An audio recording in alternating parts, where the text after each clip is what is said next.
마취제가 없었던 19세기 전반의 외과 수술은 모두 응급 절차로 시행되었습니다.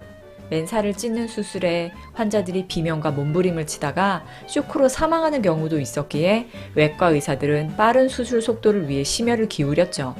하지만 빠른 수술일수록 실수는 늘어갔고 수술 중에 조수의 손가락이나 남자의 중요 부위를 자르는 경우도 자주 생겼습니다. 의사들은 안전한 수술을 위해 마취제가 될 수 있는 여러 물질을 가지고 실험을 했지만 상황은 여의치 않았고 어떤 의사는 마취를 한답시고 환자의 목을 조르거나 머리를 때려 의식을 잃게 만들기까지 했답니다. 그러던 중 마취제를 사용해 통증 없이 수술한 의사가 등장하게 됩니다. 그가 바로 윌리엄 모턴이라는 치과 의사였습니다.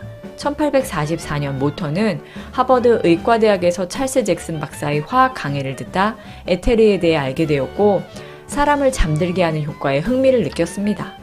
그리고 동물을 대상으로 에테르 실험을 해보고 알게 됐죠. 개, 닭, 금붕어 모두 정신을 잃고서 얼마 뒤에 아무런 부작용 없이 회복한다는 것을요.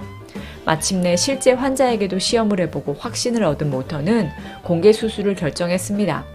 1846년 10월 16일 미국 50여 명의 참관인이 매사추세츠 종합병원의 공개 수술실에 모여들었습니다. 하지만 약속한 시간이 지나도록 모턴은 나타나지 않았고 의사들은 모턴이 사기꾼의 돌팔이라고 단정지었죠. 바로 그 순간 모턴이 수술실로 서둘러 들어왔습니다. 수술이 시작되고 메스가 환자의 목을 깊이 가르고 들어가도 환자는 반응을 보이지 않았죠. 수술이 끝나고 의식을 찾은 환자가 언제 수술을 시작하느냐고 물을 정도였으니까요. 모턴이 사기꾼이라고 생각했던 참관인들은 놀라 입을 다물지 못할 지경이었습니다.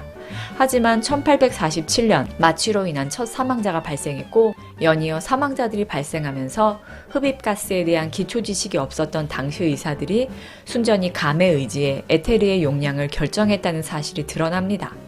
이후 에테르는 사라지고 더 나은 마취제로 클로로폼을 신뢰하게 되었죠. 모턴은 마취제의 최초 발명자로 남고 싶어 특허를 신청했습니다. 하지만 에테르에 대해 함께 논의했던 전 스승 찰스 잭슨이 끼어들어 돈을 내놓으라며 협박을 일삼았고 또 웃음가스라고 알려진 이산화질소로 공개치과 수술을 하다가 사기꾼으로 몰린 호러스 웰스까지 자신이 에테르를 발명했다고 주장하며 지저분한 싸움을 했습니다. 하지만 정작 에테르를 사용해 1842년 첫 수술에 성공한 사람은 크로포드 롱이라는 미국의 의사였답니다. 수술 성공 사례를 뒤늦게 논문에 기재하는 바람에 오히려 세 사람의 특허권 분쟁에 더 불을 붙이게 되었죠.